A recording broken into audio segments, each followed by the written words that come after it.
Ce match peut être un véritable test pour le Paris Saint-Germain qui ne fait pas un très bon début d'année 2026 malgré que, bon là ils ont un match de retard contre Lens qui a gagné hier soir, mais ils sont premiers de Ligue 1. Mais les succès plutôt en dehors de la Ligue 1, les matchs en dehors de la Ligue 1 n'ont pas été assez efficaces, en tout cas au goût des supporters et aussi à mon goût. Par exemple, là où l'année dernière le Paris Saint-Germain était à 3 buts par match, tout simplement cette année le Paris Saint-Germain est à 2,16 buts par match. Que ce soit en Ligue 1 ou en Ligue des Champions, le Paris Saint-Germain n'arrive plus à être efficace. Là où l'année dernière, le Paris Saint-Germain était vraiment très très efficace en Ligue 1, même si on avait eu quelques petites pannes en Ligue des Champions. En Ligue 1, on était vraiment vraiment très solide. Bref, on va voir un petit peu quels sont les enjeux de ce match, comment est-ce que je vois le match et quelles sont les chances pour le Paris Saint-Germain de remporter ce match. Footix parisien pour vibrer chaque jour. Les couleurs de Paris, c'est l'amour toujours. Actu déchaîné, prépare-toi au détour. PSG, c'est la vie, la passion, le parcours. Yo yo yo les petits frérots, Footix parisien, premier sur les news du Paris Saint-Germain. Si vous connaissez pas la chaîne, c'est 1, 2, 3, 4 vidéos pour parler du PSG. Merci à tous ceux qui s'abonnent, ça me fait super plaisir. Bref, passons à la vidéo. Le Paris Saint-Germain et le Strasbourg vont s'affronter donc demain soir dans ce qui est pour moi la plus grande rencontre de Ligue 1 de la semaine, presque même la plus grande rencontre européenne de la semaine. On sait que Strasbourg c'est un très bon niveau.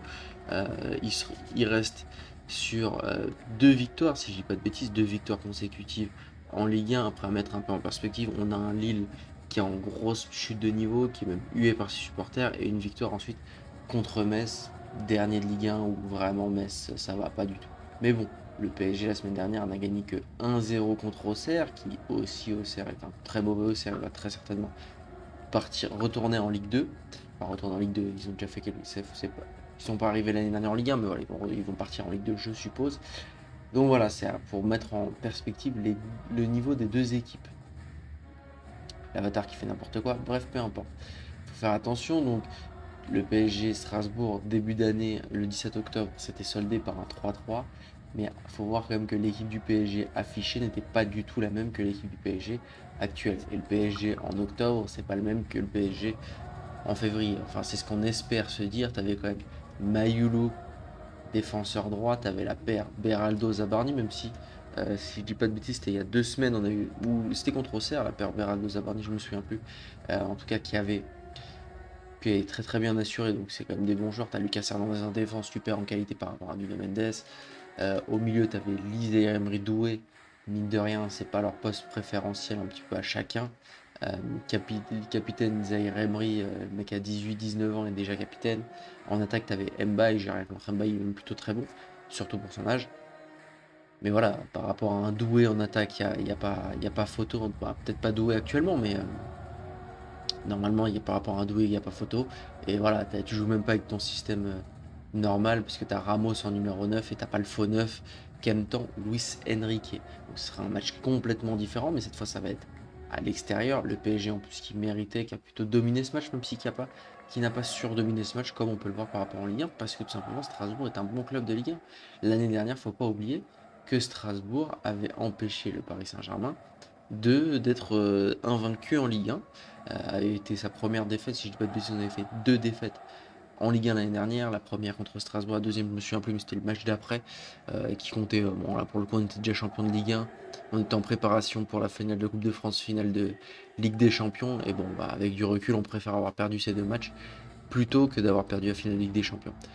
Donc c'était pareil, un match complètement différent, le Paris Saint-Germain est fait complètement tourner. Voilà, il y a des. Par exemple, quand on voit qu'il y a Tap en défense, Joe Neves à droite pour faire tourner Hakimi l'année dernière, mettre Safonov au cage aussi, ça voulait dire beaucoup de choses. Mbaye, c'est pas le Mbaye de cette année qui a prouvé à la CAN. Même Mayoulou, c'est pas le Mayoulou de cette année, même s'il était plutôt bon.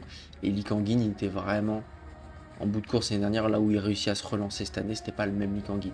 Et par contre, tu avais un Barcola qui marchait sur l'eau, qui avait beaucoup de choses à prouver, là où cette année, tu as un Barcola qui fonctionne beaucoup moins bien, même si pareil.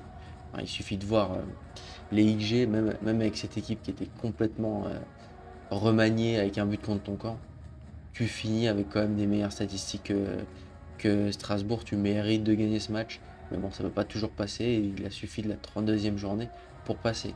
Mais même avant ça, bon, là c'était vraiment une équipe du PSG complètement différente et même une équipe de Strasbourg complètement différente avec un coach différent, Voilà, le coach Rosenior qui est parti à Chelsea. Donc tu as même par rapport à maintenant, tu as un coach différent, tu as Emega qui est blessé, enfin, tu n'avais même pas Gueladoué, enfin, tu avais une équipe qui est complètement différente. Tu avais Moreira qui jouait encore défenseur gauche. Moreira, d'ailleurs, on va en parler juste après. Pour moi, c'est un joueur que devrait recruter Luis Enrique, tellement il est polyvalent et tellement il est fort. C'est un joueur qui est tellement Luis Enrique compatible, c'est incroyable. Mais bon, je suppose qu'il va finir à Chelsea, comme tous les joueurs de Strasbourg. Du coup, c'était soldé par un 4-2, mais bon, tu vois des buts.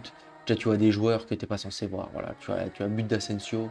Bon, déjà, il est reparti, le frérot, il est parti en Turquie. Euh, Tu as des buts de Mayoulou à la 18e minute, c'est-à-dire que Mayoulou, tu avais déjà des Mayoulou titulaires, et c'est bon de se rappeler ça. Hein. Tu vois, quand tu vois qu'en défense centrale, tu avais Skriniar, Pacho, c'est une défense inquiétante. Quand tu as Skriniar et Beraldo dans la même défense, avec Zaïre Emery dans la même défense, parce que c'est pas le Zaïre Emery qui nous a fait un super début de saison, c'était le Zaïre Emery qui s'en sortait pas trop, et en défenseur droit, c'était aucune sécurité. Voilà. Pour ce match, il faut savoir que Opta, vous le voyez juste ici, prévoit que le Paris Saint-Germain gagne à 56%, c'est-à-dire que le Paris Saint-Germain est grand favori de ce match, on va pas se mentir.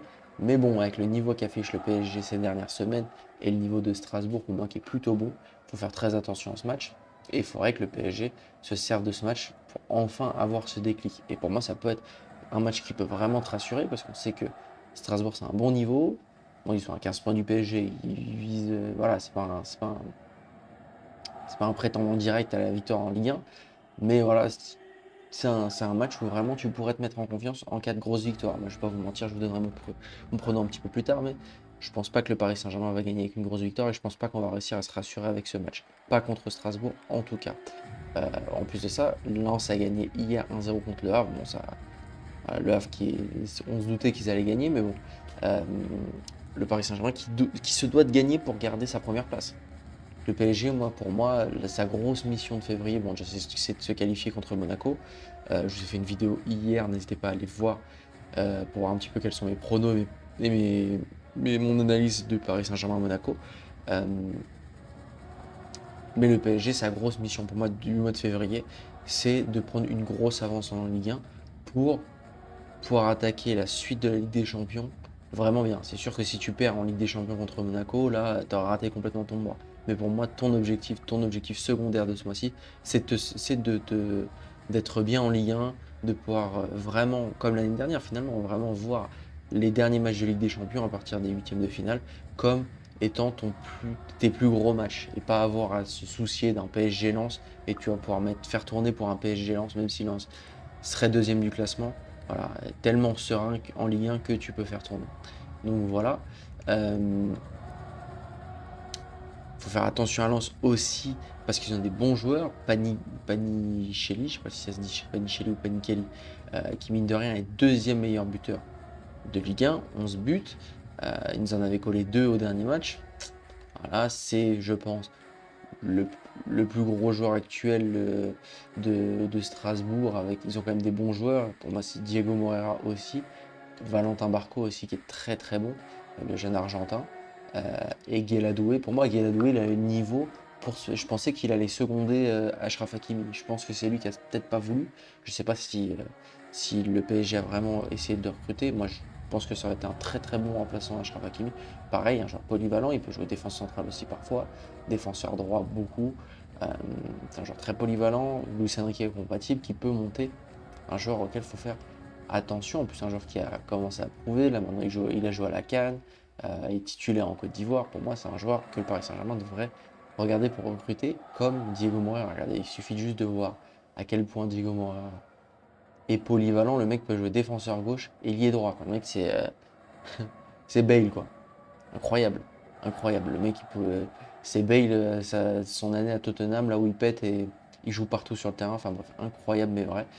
C'est un joueur en plus qui est extrêmement solide, qui fait très souvent des bonnes performances. Enfin, pour moi, c'est un très bon joueur et c'est vraiment une très bonne équipe de Strasbourg qu'on va affronter. Il va falloir faire pour moi très attention. Et puis même par exemple Godot qui a mis 3 buts, qui a mis, pardon, qui a mis un but sur ses 3 derniers matchs, pareil, offensivement c'est solide. Donc voilà, on sait que ça devrait être un match à spectacle, parce que comme on a pu voir dans les derniers matchs, Paris Saint-Germain-Strasbourg, c'est très souvent un match à spectacle. Donc voilà, pour moi, ça va être un beau match. C'est vraiment le match à ne pas rater du week-end. Je dirais même le match à ne pas rater du week-end ou en dehors de la Première Ligue, c'est vraiment le match à ne pas rater du week-end.